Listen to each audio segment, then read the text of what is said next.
my words, but a whisper your definition. Today's hits barely last 3 minutes.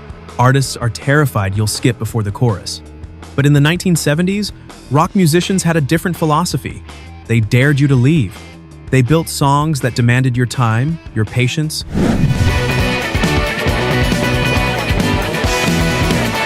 Your complete surrender. 20 minutes, 30 minutes. One band recorded a single song that lasted 43 minutes.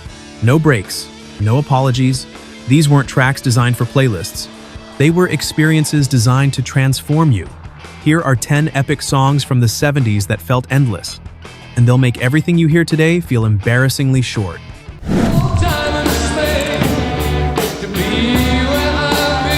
It opens with that riff. That hypnotic, relentless, almost Eastern riff that grabs you by the spine and refuses to let go. Kashmir isn't the longest song on this list, but length isn't everything. Density matters. And this track is dense like a black hole. Jimmy Page built something architectural here.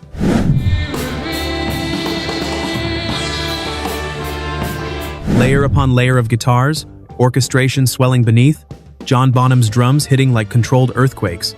The rhythm doesn't change. It doesn't need to. It repeats like a mantra, like a meditation, like something ancient being summoned from the desert sands. Robert Plant wrote the lyrics while driving through the Sahara, and you can feel that endless horizon in every note.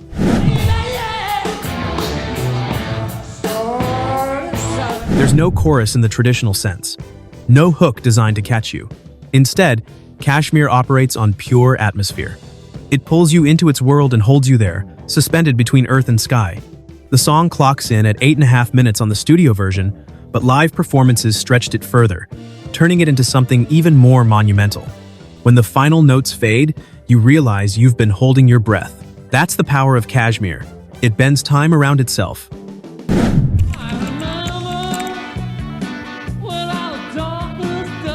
New York City, 1977. Punk rock is exploding in basements and dive bars. 3-chord anthems are the order of the day.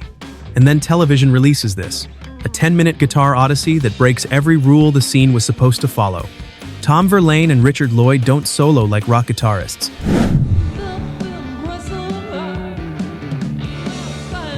They converse. Their instruments weave around each other, trading phrases, building tension, releasing it, then building again. The song breathes. It expands and contracts like something alive. Marquee Moon doesn't pummel you, it hypnotizes you. The rhythm section locks into a groove and stays there while the guitars paint abstract pictures overhead.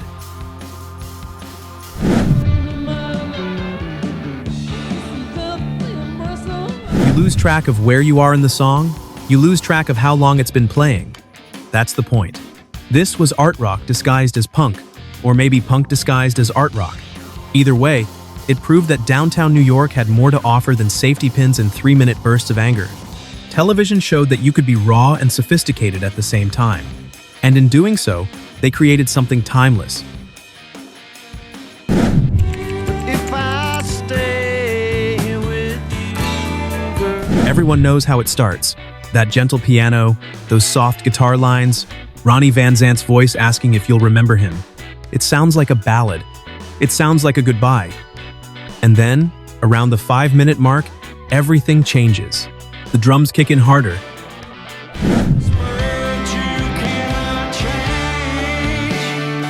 The tempo rises, and then comes the solo that never ends. The solo that became a cultural phenomenon, shouted by audiences at concerts where Lynyrd Skynyrd wasn't even playing. 3 guitarists trading licks like gunslingers in some cosmic showdown. Alan Collins, Gary Rossington, and Ed King pushing each other higher and higher until the song reaches a fever pitch that feels like it could sustain itself forever.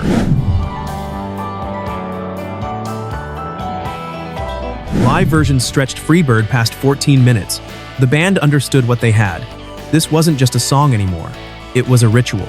A farewell that kept refusing to end, as if the music itself couldn't bear to say goodbye. Freebird captures something essential about Southern rock: the romance, the tragedy, the stubborn refusal to go quietly. When those final notes crash down, you feel like you've lived through something. Because you have.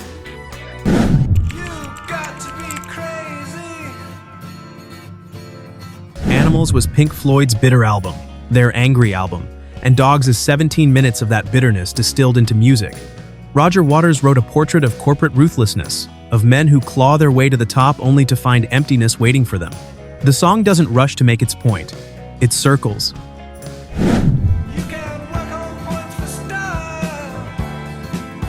It builds. David Gilmour's guitar weeps through extended instrumental passages, while Waters' lyrics paint increasingly bleak pictures. There are moments of genuine beauty here, which makes the darkness even harder to bear. The production creates a sense of space and isolation. You can hear rooms in this recording. You can feel walls closing in. The long instrumental sections aren't filler.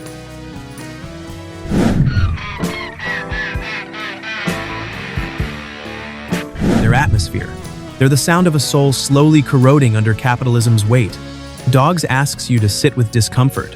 It asks you to feel the paranoia, the betrayal, the exhaustion of playing a game where winning means losing everything that matters.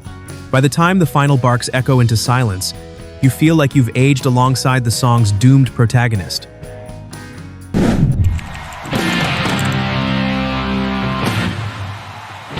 The year is 2112. A totalitarian society has banned music. A young man discovers an ancient guitar and dares to dream of something more. This is the setup for Rush's 20-minute prog rock masterpiece, and the Canadian trio delivers it with the intensity of a science fiction epic. Geddy Lee's voice soars through 7 connected movements. Neil Peart's drums shift from delicate to thunderous. Alex Lifeson's guitar carries the emotional weight of an entire civilization's hope and despair. The song works as pure music, but understanding the narrative adds another dimension. You follow the protagonist's discovery, his excitement, his crushed hopes when the priests reject his offering, and his ultimate fate. It's dystopian storytelling set to virtuoso instrumentation.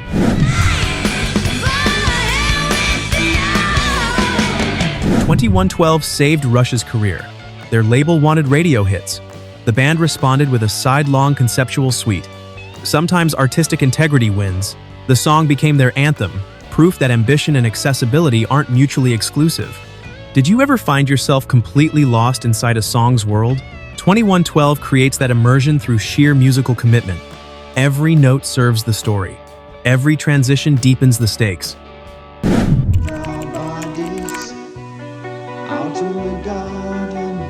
23 minutes, 7 distinct sections, enough theatrical ambition to fill an opera house. Supper's Ready isn't a song. It's a journey through mythology, apocalypse, and spiritual transformation, with Peter Gabriel as your guide through the madness. The piece opens gently, almost folk-like, before spiraling through increasingly surreal landscapes.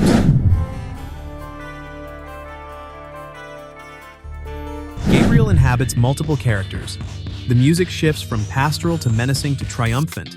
You never know what's coming next, and that uncertainty is part of the thrill, guaranteed to roll your head off. A Flower.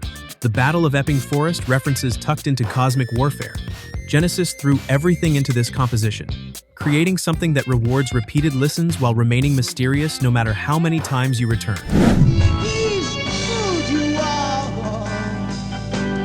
The final section, As Sure as Eggs is Eggs, builds to a climax that feels genuinely transcendent. After 23 minutes of tension, release, confusion, and beauty, the resolution hits like a revelation. You've traveled somewhere. The return leaves you changed.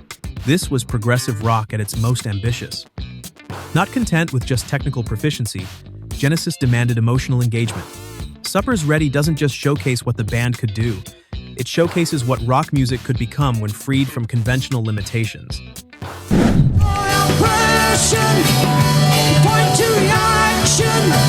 War in musical form. That's what Yes attempted with this 22-minute epic, and against all odds, they succeeded. The Gates of Delirium captures the chaos, horror, and ultimate hope of human conflict through pure instrumental and vocal prowess. The song begins with gathering tension, armies massing, drums building.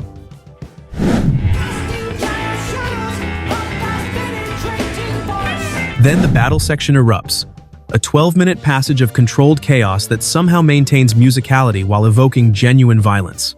John Anderson's voice wails above the carnage like a witness unable to look away. Steve Howe's guitars clash. Chris Squire's bass rumbles like distant artillery. The ensemble playing required to pull this off live was extraordinary. Yes was operating at peak technical ability, but more importantly, they were channeling that ability into something emotionally resonant. And then comes Soon. After all that warfare, after all that noise and fury, the song resolves into one of the most beautiful passages in prog rock history. It's sunrise after battle. It's hope surviving devastation. The transition from chaos to peace makes the peace feel earned. The Gates of Delirium demands commitment from listeners. It isn't background music, but those who surrender to its scope are rewarded with an experience that truly feels epic in the classical sense of that word.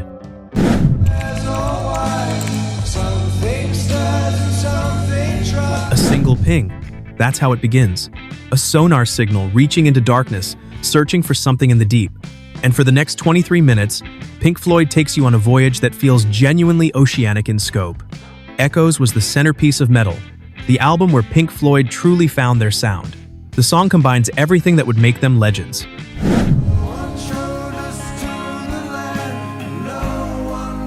Gilmour's liquid guitar tone, Waters' philosophical lyrics, Wright's atmospheric keyboards, Mason's patient, purposeful drumming. The middle section is where things get truly strange. The band descends into an experimental passage of whale-like cries and dissonant textures that sounds like nothing else in rock music. It's unsettling. It's beautiful. It's the sound of exploring uncharted waters.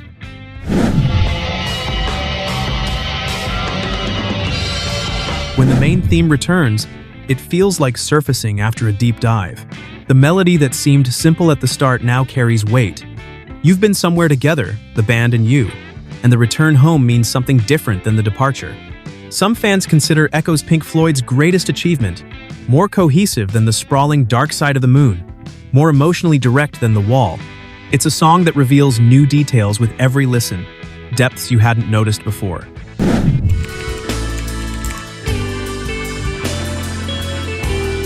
"18 minutes divided into 4 movements. Close to the Edge represents Yes at their most virtuosic and their most spiritual. The song attempts nothing less than a musical journey toward enlightenment, and somehow, impossibly, it succeeds. Bill Bruford's drumming on this track influenced a generation of progressive musicians.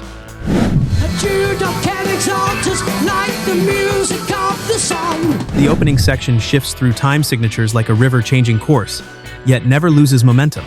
When the main theme finally emerges, you realize everything before was preparation, a clearing of space for something transcendent. The lyrics draw from Hermann Hesse's Siddhartha, exploring themes of spiritual seeking and eventual peace. But you don't need to understand every word to feel the journey. The music communicates directly.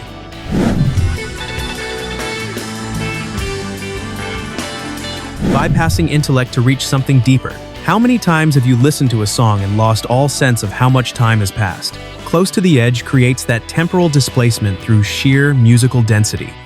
Every section contains enough ideas for an entire album, yet everything flows together with dreamlike logic. The closing passage, in which the chaos resolves into a hymn-like simplicity, produces genuine catharsis. You've climbed a mountain with the band. The view from the summit was worth every step. So you write yourselves over the feet. One song, one entire album. 43 minutes of continuous music with no breaks, no pauses, no moments where you can catch your breath and remember you're listening to a record. Thick as a Brick isn't just epic, it's the definition of epic. Ian Anderson conceived this as a parody of prog rock excess, a joke on concept albums and pretentious suites. But something happened along the way. The satire became sincere. The joke became a masterpiece. The music shifts constantly. Folk passages give way to hard rock explosions. Acoustic intimacy transforms into orchestral grandeur. Anderson's flute dances through it all, sometimes playful, sometimes manic, always compelling. The band follows wherever he leads, and he leads them everywhere. The fictional backstory adds another layer. The lyrics were supposedly written by an 8-year-old prodigy named Gerald Bostock.